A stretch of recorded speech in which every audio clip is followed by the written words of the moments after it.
Katrina here with KeenDog, and in today's video we're going to be covering our marker system and also the importance of having a marker system for your training with your dog. So as humans by nature, we naturally want to name all of our behaviors right from the get-go. However, you sound like Charlie Brown's teacher talking to your dog. It's all about repetition, consistency, and clear communication. And that communication starts first and foremost with a solid marker system. Now there's a debate out there if you should be using a verbal marker or a clicker. We here at KeenDog actually like to use both. So the great thing about a clicker is that your dog never hears that sound outside of training. Yeah. Also, it's not going to change like the inflection of your voice can. You can be in a moody mood one day, you can be in an excited mood, and your tonality of your voice will differ, where the noise from a clicker stays the same. And like I said, we talk all day long and our dogs are around us. So you might accidentally say, or not even accidentally, but just use your marker in day-to-day life. So it will never be as strong as a clicker. However, the problem with a clicker is it's one extra thing to hold. So when you get further along in your training and you have a leash and a toy, and then you might be using an e-collar, it's very difficult to also have a clicker in your hand. We do like to shape behaviors with a clicker and start with puppies or any new dogs with that clicker, just again because it's consistent. But we also do train those verbal markers. So our system has changed over the years. If you guys have been following us, we're constantly evolving and learning from other trainers. So please feel free to ask any questions, or if you're confused on something or was like, this isn't what I was taught when I watched your videos 2 years ago, it's okay. You know, training should change. You shouldn't be doing the same training you did 20 years ago. And the reason why we put these videos out for you is because we find that it's important to do what we're doing currently to keep you guys up to date with your training, even if you're not local. So to go into the marker system, how we use the clicker is 2 clicks as a terminal marker to either come into you for a reward or indirectly get a reward. So that's what we have started with the puppies. So it's click, click, explode back with your body. You can have your dog dig into your hand. You can reward either right, your left, your right. You can make them chase after that and miss it. And you can also toss out a piece of food, so that way it taps into their natural instincts to chase after something. They are predator creatures, so chasing after squirrels, your puppy or your dog might already do. So by using your food as that chasing mechanism, it's a really fun way to use food dynamically in your training. We are going to be testing the 1-click theory for good.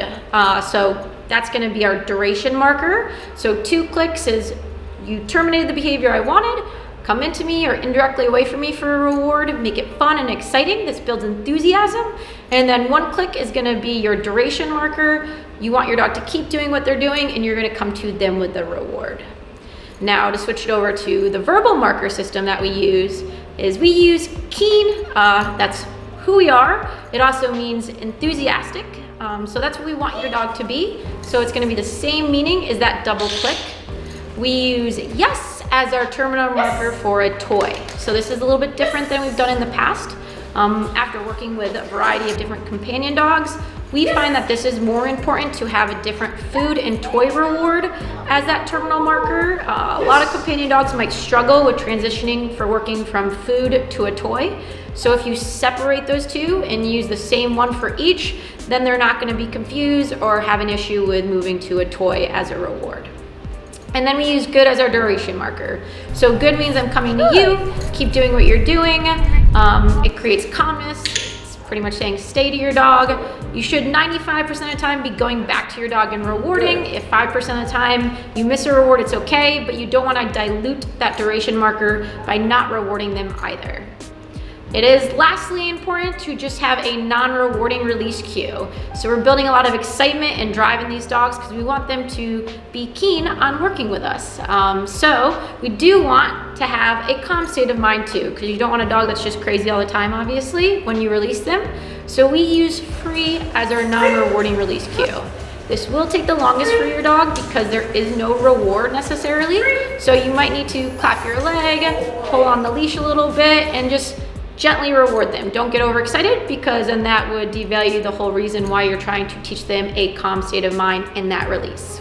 One important note to make is that you want to separate your motion from the marker. A lot of people have the tendency to mark and move at the same time. So you want to mark, pause, move, pause, reward. Have a separation in between each, so that way your dog is actually going to understand the marker versus just your body motion.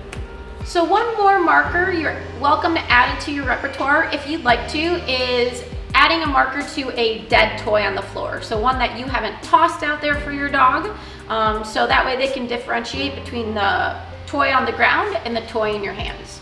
So if you want to use Get It, that's a common one that most people use. So if your dog is in sit or down next to you and you point them towards that toy, you can ask them to get it. And if you had a toy in your hand, you would say yes and allow them to access that toy in your hand. So there you go, guys. That's our marker system as of 2020. If you have any questions, feel free to comment below. And if you're using a different trainer and they use different markers, it's okay to change. You just want to make sure that you have a terminal marker, a duration marker, and a calm release cue.